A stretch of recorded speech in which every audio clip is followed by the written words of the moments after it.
like ABC, NBC, Fox. Is that a problem as far as spacing for stand-up? This is an intimate eyewitness account, produced entirely inside the White House gates. That's a miracle.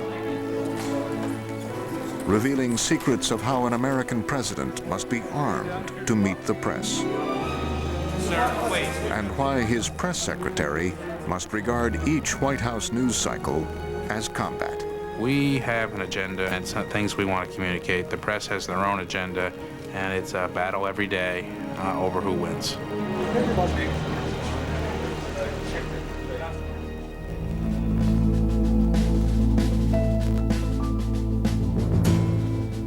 This program was made possible by contributions to your PBS station from viewers like you. Thank you.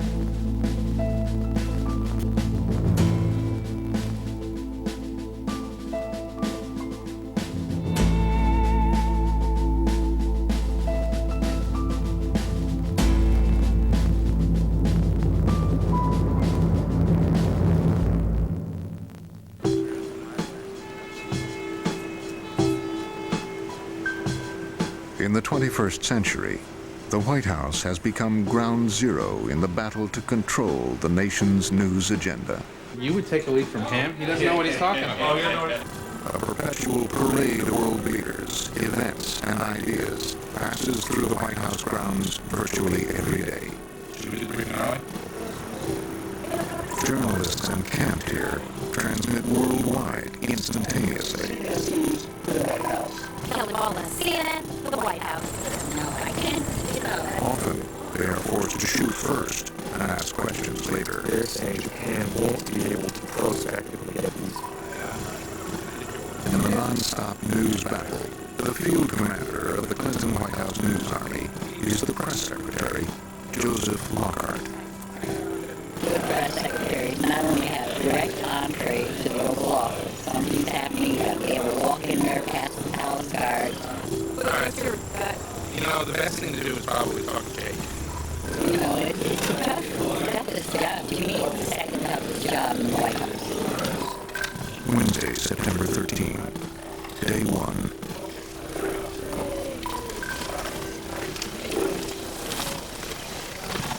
Joe Lockhart served as presidential press secretary during the final 3 years of the Clinton administration, including the prolonged and painful era of impeachment. Let me start with... And as one of the first press secretaries of the digital age, Lockhart snaps whenever the technological tail wags the dog. questions.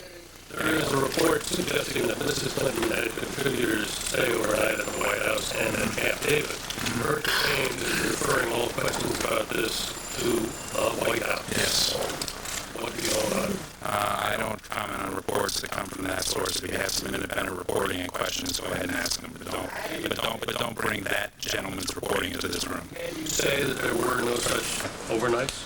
What? The Lincoln bedroom story is once again broken on the internet by the Drudge Report, the same cyber source that broke the news about Monica Lewinsky. So you're saying this is not necessarily a big deal? I'm answering your question. And you're saying it's true, Saying what is true? that some contributors may have been wooed into We the have saying- 24 hours a day filled with people speculating and analyzing and dealing with the process, because that's the easy stuff.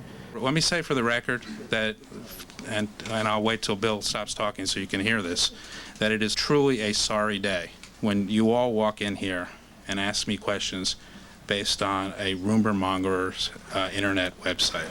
Sometimes he's right. Yeah, well, you know what? Sometimes is a standard that you should strive to reach better than sometimes. It takes the constant pushing and probing and digging to get any information. The information is golden. Joe, why aren't you willing to commit to going to the... Another reporter tries to pry loose from Lockhart confirmation about the president's upcoming trip to Northern Ireland. I'd like to do. We very much appreciated the invitation, but we're not in a position to be making sort of December, January scheduling decisions right now. Even though the Taoiseach announced to the press when he came out of the Waldorf last week that the president was coming the second week of December. I mean, is that just misinformation? Well, I think that he may know more about the president's schedule than I do. He may not. I thought in my answer I had If you dissected it a little bit, I dropped a fairly large hint, but if I need to be more explicit, I won't be. So when the president slaps me on the back and tells me how great I did, I have to think there's a group of reporters in the press room plotting their revenge because somehow I've kept something from them, or things have gone so well. And when the press is saying, you did a really great job on that, I have to think the president's in the Oval thinking, well, why did he tell them that? I mean, you know, why? They didn't need to know that. You just said you dropped the hint. Have you ever sent a... Stop dropping hints. Okay, thank you. Have you ever used that podium during the time in there to send subliminal messages? No, but there it's a job where you're most satisfied when everybody's a little dissatisfied. And everybody, its essence is vagueness and being stuck between two pulling forces. On the announcements, the president will hold a joint press conference on Friday at 3:30 with the Prime Minister of India, who is, as you all know, in for an official visit and will be here for the weekend. Deadline for sign-up is 5 o'clock today. Upcoming travel, September 17th. While the correspondents are eager to question the president, joint press conferences are not their format of choice. Joint news conferences with visiting heads of state are not the same thing as solo formal news conferences by the president. Each leader comes out, makes a statement, that takes time away, and then they go back and forth between the American press corps and the press corps of the visiting leader. And usually they only choose 1, 2, or 3 news correspondents from each side. Premier Xu and members of the Chinese delegation, I want to thank you again. The president decides when and under what circumstances he'll be exposed to questions from the press. And if our only opportunity is when he's standing by a world leader, that's not our choice. Are we done?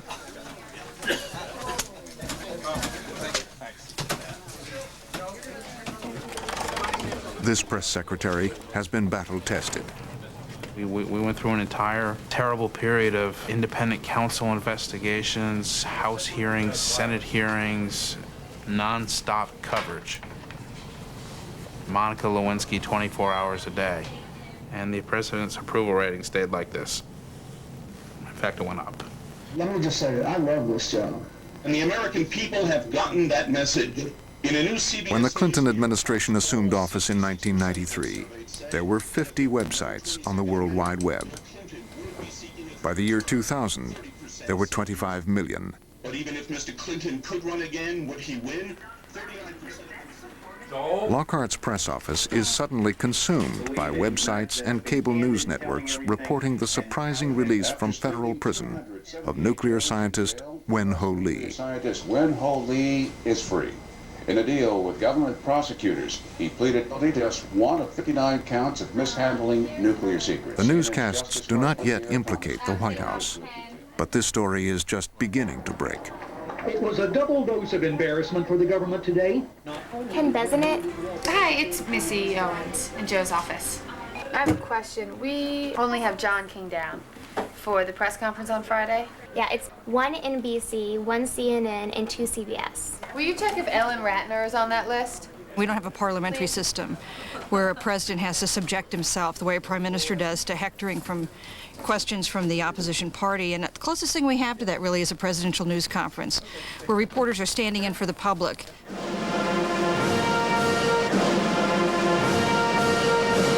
Ladies and gentlemen, the President of the United States.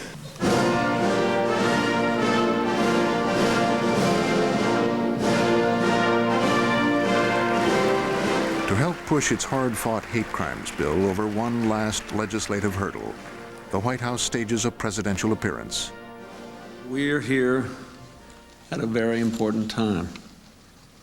The first ever vote on comprehensive hate crimes legislation is scheduled in the House of Representatives for later today, after the amendments have been dealt with. The press corps must always be prepared just in case the president decides to entertain questions, but that prospect is usually remote. In June, with the Vice President standing watch, the chance to stand up and ask the President of the United States a question is still, for a journalist, an awe-inspiring thing. The only real chance to corner the commander-in-chief is the formal White House press conference.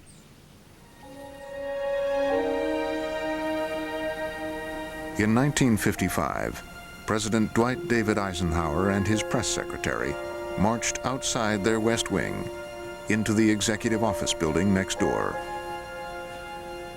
and accidentally triggered a media revolution.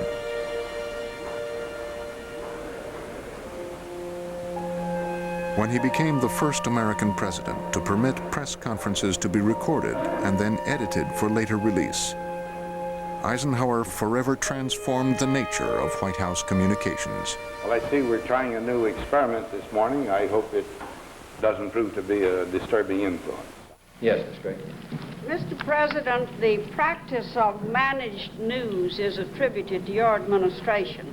6 years later, Eisenhower's successor decided to permit live broadcast of his press conferences, and they became an instant showcase for President John F. Kennedy's wisdom and wit. Well, I don't believe in managed news at all. I thought we ought to get everything we want.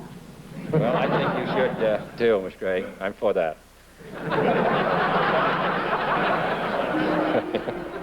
2 decades later, the pace of technological change began to transform the entire culture of White House journalism.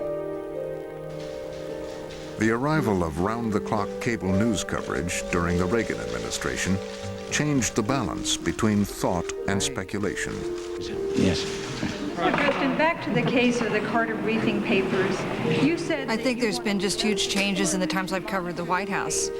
Because when I started covering the White House with President Reagan, he'd make an announcement, and the first day we'd do the announcement, and the second day we'd do congressional reaction, and maybe for Sunday you'd do an analysis of what it meant or would it pass. Yes, Susan. You said that it's up to India and Pakistan to settle the issue. Now you do all that the first day because everybody's seen it on CNN and it's talked about on talk radio and it's on Jay Leno that night, and there isn't the luxury of waiting till Sunday to try to dissect it. So it all happens immediately, and I think that does make it less thoughtful and more speculative. Helen, you get the first question. May not like it. I never expected to. Mr. President, in view of a new court ruling, Monica Lewinsky may have to appear before a grand jury. Under the circumstances, do you stand by your previous denials of any relationship? You have to go for it and not let the, I don't know, the power of the East Room where they usually stand and the presidency itself be intimidating. And just know that it's part of our job to ask questions and to try to get answers. I stood up in a news conference once and my knees were shaking. Only the second time I had done it. And I remember coming back to my desk and had email from somebody in the Bronx who said, "Hey, nice red jacket." And I'm thinking, wow, America is watching. I hear from Americans when I walk down Pennsylvania Avenue. Thanks for asking that question. You're asking it for us. Bob Kerr was the other line. Okay, just want to make sure we're just filling up and we're full. Okay. What we'll probably be doing then is putting you in either the cabinet room. That's CNN. That just called. Kelly Wallace is also coming. So there's that and cabinets. Unbeknownst to the press secretary, the hate crimes bill passes, and the press beat a path to his door. And I want Joe. Well, Joe is in with someone right now. And Helen has the next official appointment. 232-192. Hey! Yeah. Yes. What a shock, huh? No kidding. So, That's a miracle. is there a way to slide a note under his nose? He's in an interview now, so. And then he's got Helen at 5, so. If he comes out early, yes. If not, you gotta talk to Helen. I don't know if Helen's gonna be bumped. I'm not trying by any stretch to bump Helen. Trying to get a reaction on the hate crime. Right. Go in with me. Okay, cool. Hi, Rebecca. Let me go get my Nice tape. little Thank you, compliment. Helen. Helen Thomas, the Dean of White House Correspondence, has surely questioned more press secretaries than any reporter alive. ask you a quick question about hate crimes. Okay. It passed 232-100. Oh, did it? Well, I mean, I think that's an important... Lockhart himself is a former television news producer, a rarity among press secretaries. Statement from the House. Great. Thank you, Helen. I know. I think we should do more. We should rename it. We should bring them in here, and 3 days later we finish. The longtime United Press International reporter quizzes Lockhart about his tenure under Clinton. Were you afraid? Sure. First day I went out in the briefing room was an out-of-body experience. It was the first day of actual impeachment proceedings. Oh my God! Is that right? It was the first day in the House committee that they formally took up the articles of impeachment. Oh my God, I didn't know that. You know, and we had others, you know, lots of other things going on in the world. You feel like you're always being divided? That you're wearing two hats, really, and you have two masters? I mean, there have been days where I've been asked, you know, what do you know about this? And, you know, my answer is, you know, I'm not going to get into that today. Mm-hmm. That question certainly means I know something about it, but I'm not ready. So you never lied in any way. He has to be schizophrenic. He has to have a split personality, two masters, dual loyalty. I sit in this sort of awkward position that's in the middle, that says I'm committed to the president, his agenda, and getting things done, but I'm also committed to and entrusted with the responsibility of making sure the reporters, and therefore the Republic, have access and a window into our world. I know that things were a lot tougher in the beginning as far as press relations. Oddly enough, we had a lot harder issues to deal with at the end. But I think press relations stayed pretty good. What do you mean harder issues that you had? Well, they weren't impeached in the first term. So I think we should keep AP on the aisle seat. So that would... ABC and NBC had the prime seats last time, so they should not get the most inside seat for this one. There's definitely a protocol to the seating. You know, the wires have designated seats, and the networks customarily get a front row seat.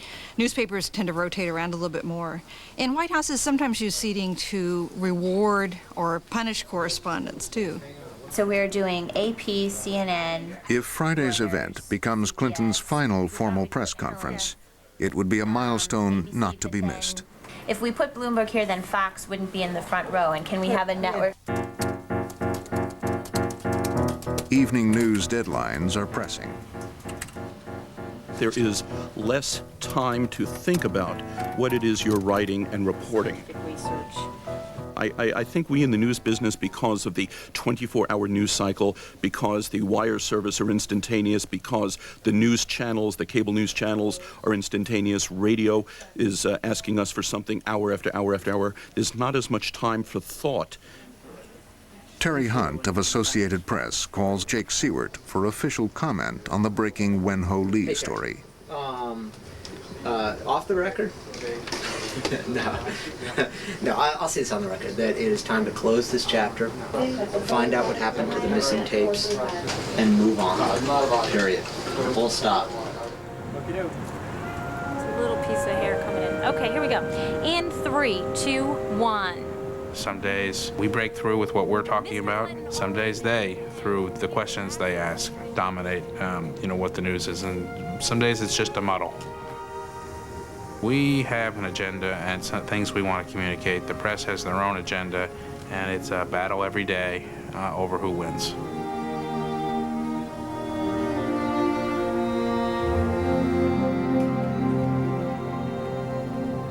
At this point in the non-stop news battle, neither side can declare victory. That can't be done until the middle of the Washington night, when first editions are delivered to the West Wing. All news coverage relevant to the White House is cataloged and turned into a comprehensive report that shows whose agenda won the day.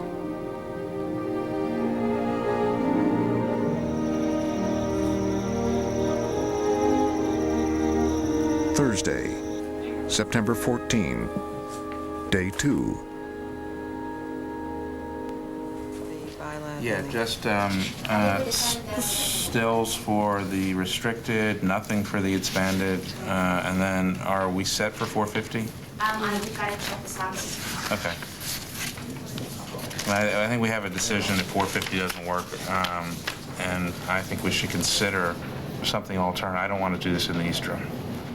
So maybe we bring 30 people and we do it in the Roosevelt Room. If it's a nice day, tomorrow's press conference, if it's a nice day. Within earshot of the Oval Office, all White House staff with a communications function hone the message of the day.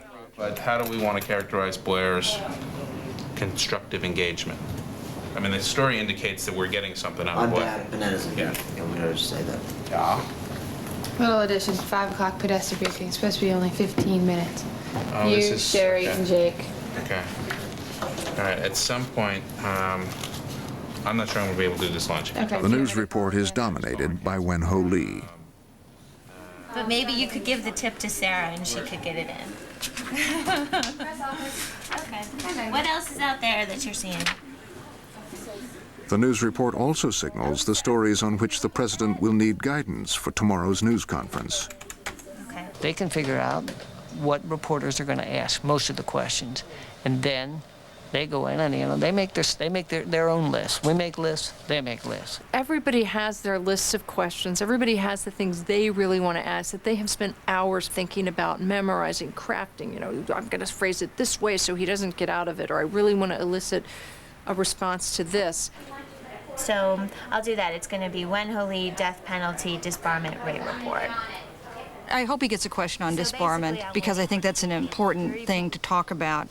I think that the chances are not high that I'll get a question because with the foreign news conference questions, there's so few, though.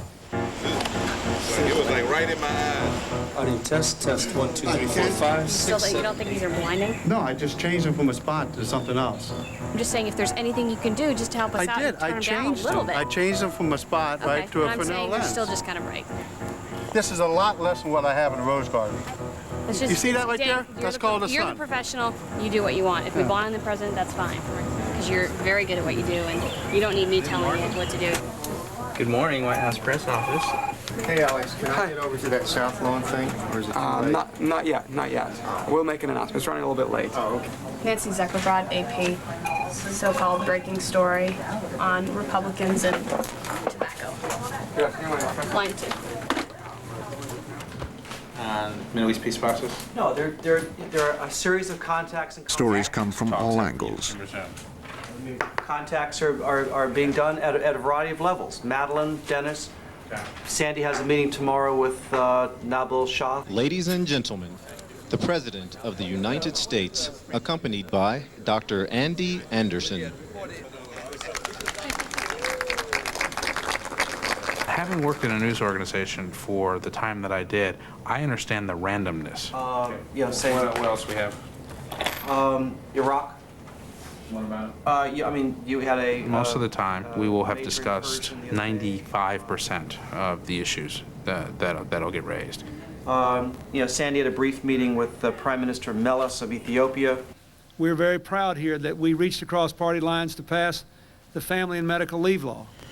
Now, what are the rights? Wen-Ho Lee. We just state them one more time. I mean, I understand. I know how to do the stuff we talked about in Sandy's office. But that's the easy question. Okay, what's the hard question? Does the president think the judge was justified in going after the executive branch in the way he did? Does he agree with the judge? I don't think that anybody's saying what they really think. Yeah, I know that. While the two spokesmen puzzle out Lockhart's answer for the daily briefing, Yeah, no, I'm not. I'm just not quite sure how to answer that. Mr. Clinton is confronted with the very same embarrassing question on the South Lawn. Mr. President, could you take a question?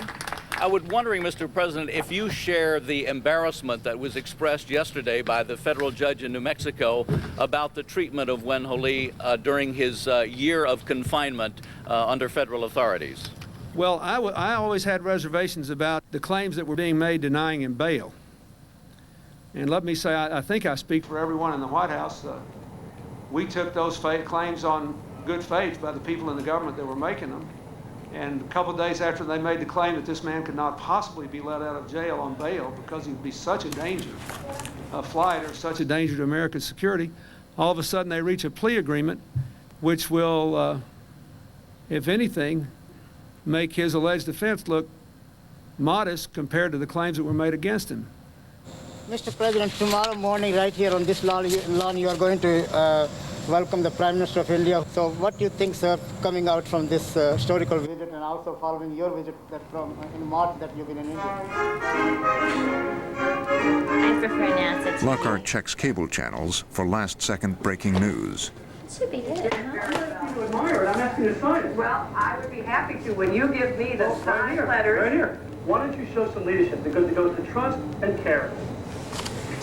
Speaking only in terms of hard money. Unraveling details of this. Not here.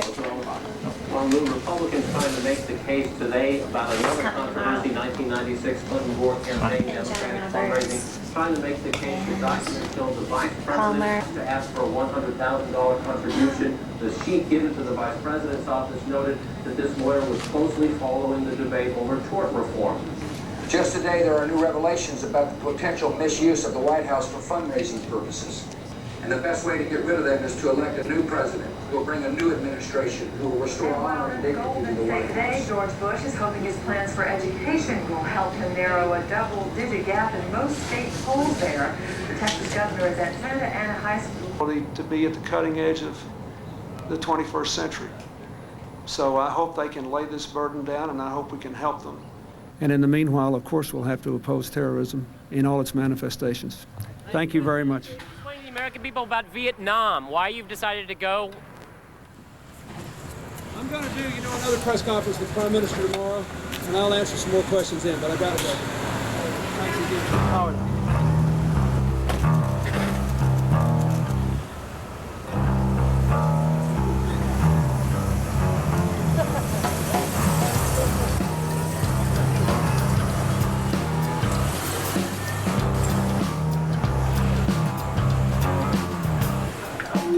Ladies and gentlemen, Mr. Lockhart will brief in 2 minutes.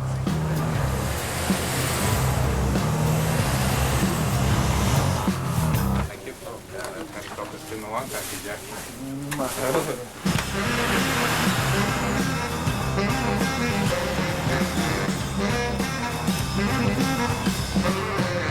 Are we ready? Yeah. Okay, here we go. Well, you have lights? We do have lights. Okay. Go ahead. Do it? Alex. I kind of like it. Oh, look at this. Alex. Yeah. Yeah.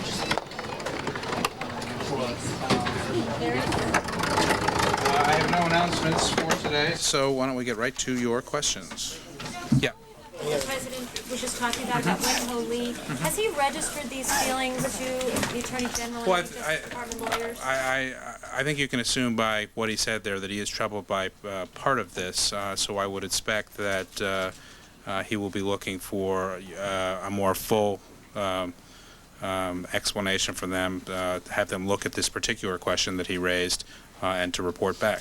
But Joe, he said he'd always been troubled by this from the very I think he said there was a rationale for holding someone without bail that seemed to disappear in a few-day period. And I think, as he said out there, he was troubled by the fact that this seemed to evaporate quickly. But if Joe, just to follow up, if he was troubled by this from the outset and he felt an injustice was being done to this man, why didn't he say? No, I think I would look at what he said. He said, I always have trouble with this. Josh, what he said when he was out there talking to you just a few moments ago was there were a number of assurances that were made about the reasons for. And what he's troubled about here is that those seem to evaporate between a hearing just a few days ago and the plea agreement that was announced yesterday. Is anybody be held accountable for for conduct that the president says is very troubling? I think, as I said at the beginning here, that he'll be looking for some answers to how this came about. Well, I understand looking for answers, but my question is, will anybody be held accountable? Well, I think we tend to, which is probably quite the opposite of what you tend to do, is look for answers before we make judgments. You may want to make a judgment before you have the answers. Yeah. So, could you talk about Vietnam? Why did the president make this decision now? It's been, it's been talked about for several months, if not. Yeah, there are reports out that the White House or the Transportation Department is talking about restricting U.S. exports of heating oil. There is incredible temptation to shave a little bit of the truth here and there because it fits your purposes that day. Consideration being given to opening up domestic domestic areas to exploration and drilling. The simple, most important thing to do is make sure that every time you open your mouth, the truth comes out. Talk a little more detail about what the president would like to do when he goes to Vietnam. Tomorrow is POW MIA Recognition Day, and they think this trip is more focusing on trade and that not enough. If you just can't find a way to articulate the truth, then keep your mouth shut. The president's remarks about Win-Ho Lee shouldn't be seen as a blanket criticism of anyone. You can have the press secretary come out here every day and say something, but when you take it to the level of the president, that's the most important. I mean, that's who you want to hear from. That's definitive. It's time to get a new job. Meanwhile, at his official guest house across from the West Wing, the Indian Prime Minister is ailing. Mr. Vajpayee's aides inform the White House through diplomatic channels that he wishes to cancel the press conference. I mean, we're going to have to tell them why if we do this. Surrounded by a skeptical press corps, Lockhart deals fast to save the day. Okay, back. We're back on. We've got life. We got a new plan. That's 45 for me, Joe. Oh, you haven't heard this yet? Yeah, the Indians called and they want to catch the press conference. To reduce stress on the Prime Minister, Lockhart agrees to limit the number of questions correspondents may ask him and to start the event hours earlier. Do this thing at earlier like 1:30. Okay, that's doable for us, right? Yep. Okay. The change in plans is kept secret from the press corps. You would take a leak from him? He doesn't know what he's talking about. Oh, you know what he's talking about? A print reporter comes looking for a leak about salmon and national parks I'm looking for a fish story. Isn't this it? What's a fish story? Isn't this the fish story? and takes instead a fish story about the Republican presidential candidate. Hey, you know what's the story you should do, though? What? Is the Bush attack on national parks. Yeah, well, that's the salmon story. Yeah. That's the fish story. Okay, the fish story. Yeah, but I need, I'm looking like maybe for a letter or Texas something happening. You guys have to be doing something. I can't write it's not like, I don't cover the campaign. I cover you guys. Oh, okay. So we you guys are a letter. Supposedly you guys aren't working on the campaign. We're not doing any work. Supposedly. I just think it's very rich that the guy who is the governor of the state that is 49th out of 50th in spending on state parks is criticizing us for. You want that? Can I use that? Yeah, use that. It's very rich that the governor who ranks 49 out of 50 in state spending on state parks is criticizing the president for our stewardship of national parks. Okay.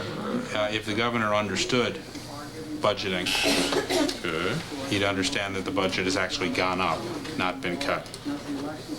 So he either doesn't understand or he willfully misrepresented the facts. I mean, you have to go down to Texas to find out what the truth is. Relationships are everything in this business. Anyone can take a piece of paper and say, here's what our position is. A relationship that's built over time gives you some credibility with reporters so that they will take what you're saying seriously. And you are... you can put my name on it. Joe Lockhart. Put my name on it. White House press secretary. What's his job here? I was all prepared to do it in the briefing and nobody asked me. Oh, really? The following is the press schedule of the President for Friday, September 15th, 2000. Note this is for news planning only, not for publication or release.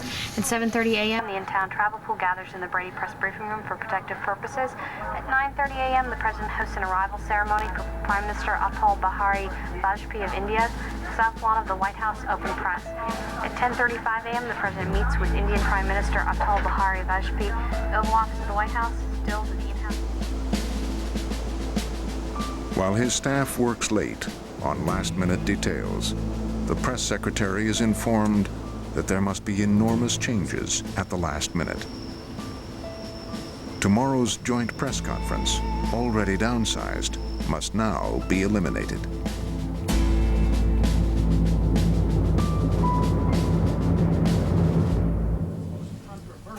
Friday, September 15, day 3.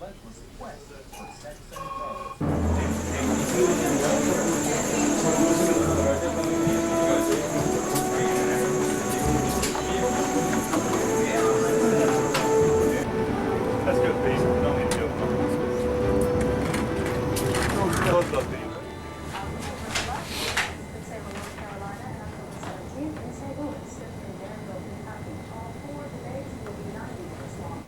With his president on the front pages, the press secretary knows the press corps will be suspicious of White House motives if today's long-awaited chance to question Mr. Clinton is suddenly canceled. So reporters will be invited into what would have been a confidential meeting between President Clinton and his official visitor. The Oval Office will now become the site of an informal mini press conference known in White House parlance as a pool spray. All last-minute changes remain confidential. Well, yes, yeah. And a pool spray, which I will tell everybody in the gag, because I don't want anyone to talk about it beforehand, because I've got to explain it in diplomatic terms. What? Under your clips. My clips is your diplomatic terms. Do you know some we don't have to say this much. Well, I gave you words. So you can Let's move back a little bit here. Waiting on your equipment. Okay, step back. The only people who are coming in this way are the press. Right through that door there. You wear that, they're going to throw you out to the Oval Office. One line.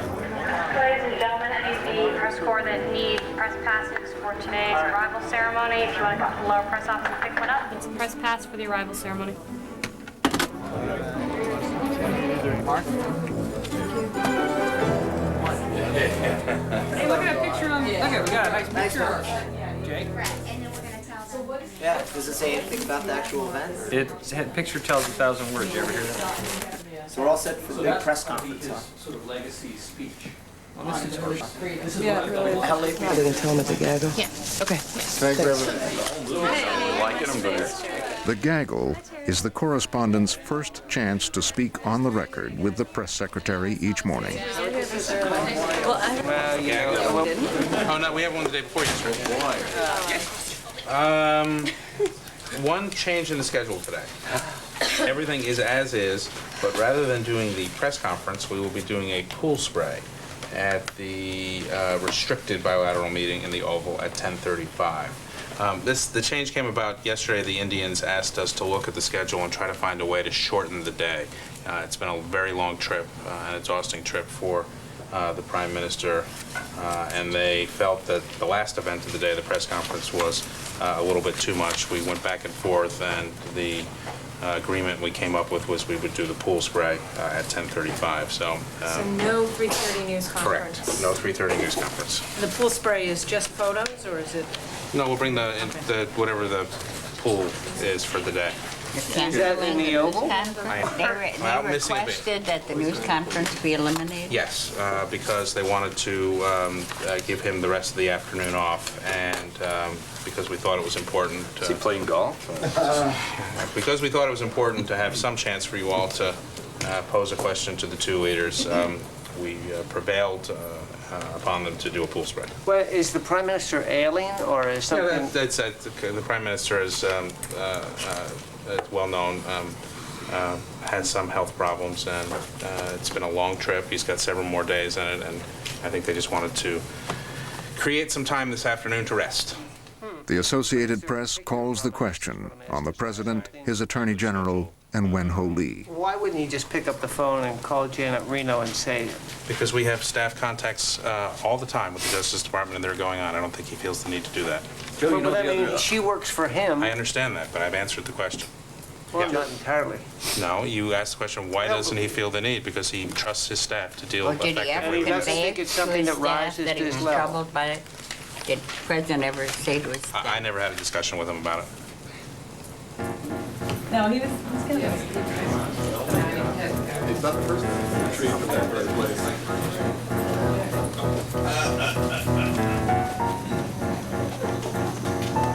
We just, at some point, we've got to formalize what it is we're doing, but, yeah. No news conference. Compared to the rigid structure of a joint press conference, a pool spray makes no promises, even to the AP. Well, it's not guaranteed we get the first question at a pool spray. That's sort of everybody that's a free-for-all. And you're lucky if you can get a question in it. I would not recommend that anyone overemphasize the importance of any single event at the White House. Things come and go very quick. They're transient.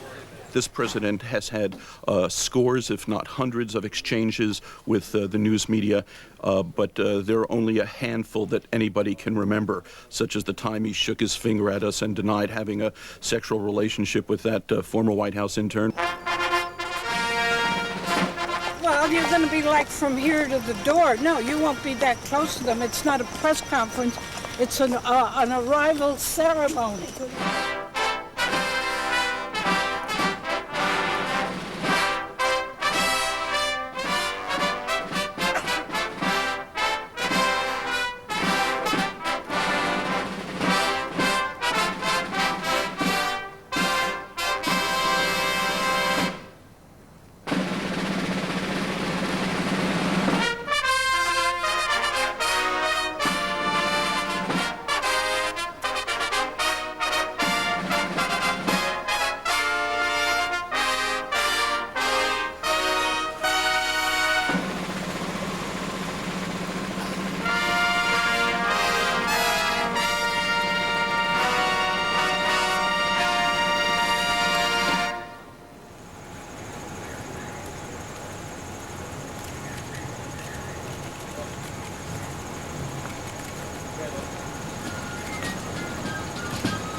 In preparing for these, we send out a note to everybody in the building saying, for every possible thing we can think of, prepare us something for the president. Even if there were 4 questions or 6 questions or 25 questions, did we anticipate every single one of them? Did we at least raise the subject with him? I don't want to let him out of the room until I've checked everything off, because I don't want him to be surprised. Forcing the staff to work through a policy process that forces us to commit ourselves to a particular answer, not to waffle, to sort of be straightforward about something, is in and of itself a relatively valuable exercise. Lockhart and Chief of Staff John Podesta helped the president craft a last-minute remark on Wen-Ho Lee. Look, at the very least, he did a very reckless thing.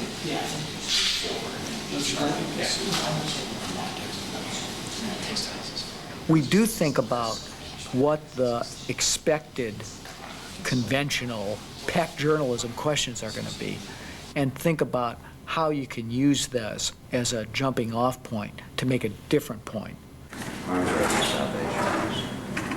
That ultimately is not going to solve the problem. We should plug the moratorium. Yeah, we have. I'm glad that they've extended it. I guess Bruce said you might get a question: why don't you lift the remaining sanctions? And I think the best answer to that is we have lifted. It's not least in talks are going on. I met with Sullivan and me last night, as well as with the different kinds of reports, so they may press. I think it's likely you'll get this question. I think it would ask me, but there's no way in the world. They're going to get into it next week. You'll start getting this next week. Kostanitsa's polling numbers go up now. He got stoned yesterday in the Treviza. We also got to be careful, because one of the ways he's gotten traction is to act like he was really independent of us. You might get a question. You know, the questions are being put to the First Lady on White House stays. I think you can on that one just say she addressed that yesterday and said she had no problem putting out a list. We'll be putting out the list next week, and I think you'll see there's just nothing to that. Yeah. Okay. I think you may. Don't go backwards. Yeah. Don't go back to 97. And don't feel like you have to explain the whole thing. Just say, she addressed that in a very forthright way. Said she, no problem putting out the list of names. I think when you see the list. Helped us last time. Do you remember what it did was kill the story? At the time. At the time. Yeah, it killed the story. It's just that no one could say, none of them would admit they were wrong. Yeah. So they said, oh, God, look at this. This is so unfortunate. It doesn't prove the case. There was nothing else there. I think just they every day ask me about oil. So there's a good chance. But there's a lot of difficult questions out there. And the president, like any human being, has got a temper. And the trick in some of these sessions is to get him to vent his anger at me and not in front of the cameras. So there's a little baiting that goes on. I will ask a question with an edge that even a reporter I don't think will ask. And there have been many times where he's sort of, answered it in a way that would be unhelpful for camera.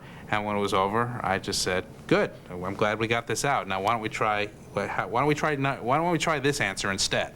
I don't mean. No. These folks will come in the same door that they go out. Okay? Mr. President, you could get something on the 90-10 on the debt reduction issue. So you gotta blow by it quick. Just get off the 90-10 as fast as you can. Okay. Let's do it.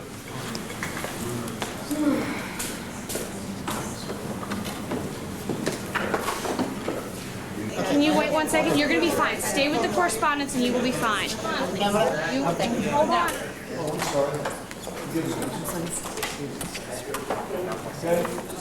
Ladies and gentlemen, if you are not a part of the in-house pool today,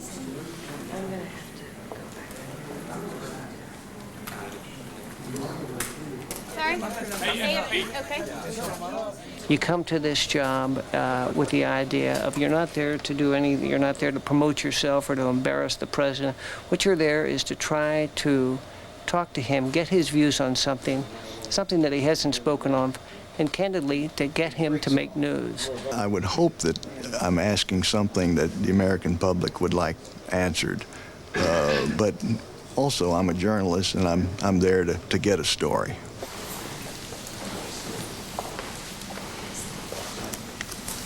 So let the press come in and ask us questions. Stills, please. Still photographers get 30 seconds to capture their prey. Those are our colonial uniforms going back to the 18th century. Look at the example. Okay. Thank you, Stills. One more, Mary. Okay. Never argue with the boss. Thank you very much, Stills.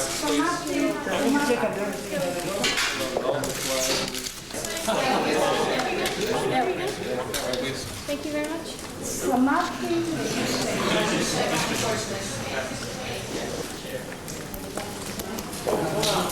Go. The big guns gain entry.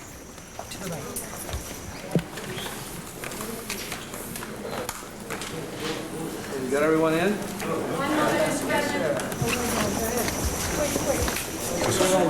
All the heavy artillery out today.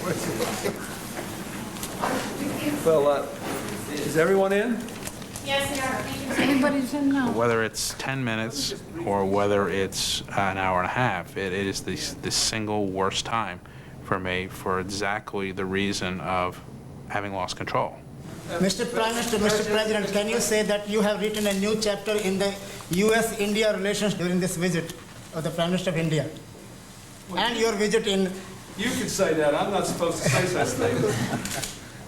What I hope we have done is moved our relationship in a new direction. Because I do this for a living. I go down 5 days a week to take questions. I hear a question, I immediately know how I'd answer it. And there's this terrible feeling of when he starts someplace else. And most of the time he gets back to where I would be, which is, which is an agreed upon, what we agree on, what we think the answer is. But it's, it's like driving down the highway with your eyes closed. We have worked very hard over the last 25 years to be a more diverse economy, and I will do everything I can to minimize the impact of any adverse impact on the American people. Thank you very much, everyone. Thank you. Thank you. Mr. Doubts about whether Wen Ho Lee should be in jail. Why didn't you share those with us until yesterday? And what do you say to Asian Americans who are concerned that his ethnicity may have played some role in the fact he was detained for First so of all, long? I don't believe that. I don't think there's any evidence of that. Let's look at the facts here. He has admitted to a very serious national security violation. And the most important thing now is that he keep his commitment to the government, to work hard. For a short time frame, there was an argument that he needed to stay in jail without bail, and then all of a sudden there was a plea agreement, which was, and we've got to try to reconstitute what was on the tapes. That's the number one thing we have to do for the national security now. Mr. Prime Minister, hold on here. Lights, please. Thank you very much. Thank you. Come on, we're leaving. This way, please. Come on. Thank you. There's no such thing as an A+ press conference. You either get a B, B+, or an F. An F is you made a big mistake. You fell into a trap or something, or you did a great job and answered all the questions, and then they sort of sift through and pick the pieces that they want. You should be encouraged only by the fact that they are working. But there are no breakthroughs, no reason for hope, no reason for despair. Okay, thank you. Thank you.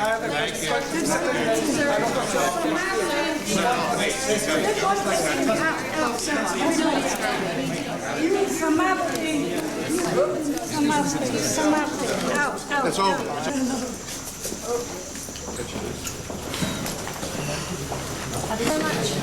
Let's go, come on. That's the door. And I'll walk.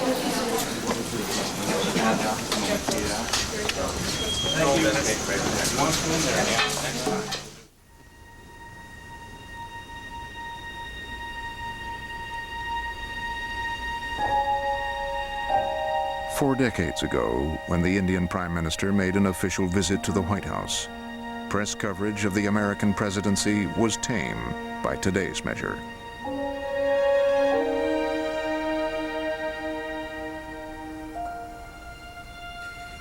The coverage of that historic Kennedy-Nehru meeting was silent film shot on wind-up cameras.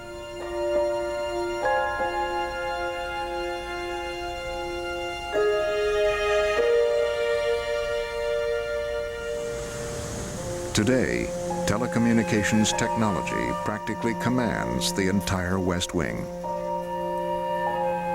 During the impeachment ordeal, the turf now known as Pebble Beach had to be paved because media hordes trampled the north lawn of the White House and turned it to mud. Perhaps Pebble Beach will become a lasting monument to one press secretary's most celebrated battle. We went through an entire terrible period of independent counsel investigations, House hearings, Senate hearings, non-stop coverage. While ultimately I think that will be a positive thing, in the short term, it's really distorted the whole process. More really is less now. I don't think we're going to turn back to a slower news cycle. So the goal is to figure out how to make it work, not to decry it. I mean, it's not going away. That the mixing of religion and government for centuries has led to slaughter. I mean, the very fact that a country has stood in good stead by having the separation. Why do you break it down? Helen, I strongly respect the separation of church and state. You wouldn't have a religious office in the White House if you did. I didn't get to finish my answer, in all due respect.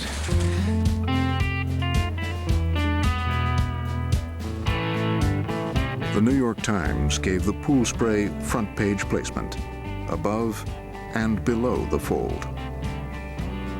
The Wen Ho Lee story took top billing, and President Clinton's entire answer was considered important enough to be quoted verbatim.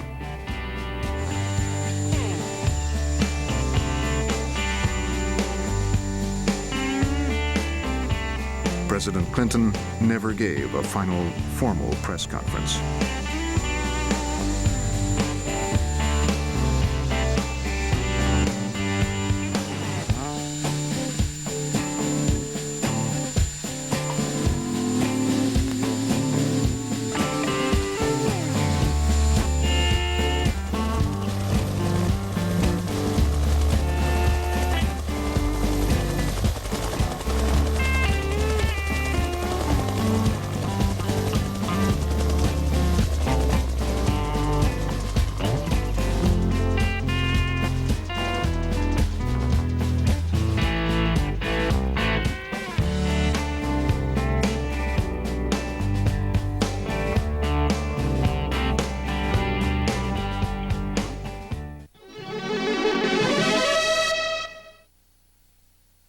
This program was made possible by contributions to your PBS station from viewers like you.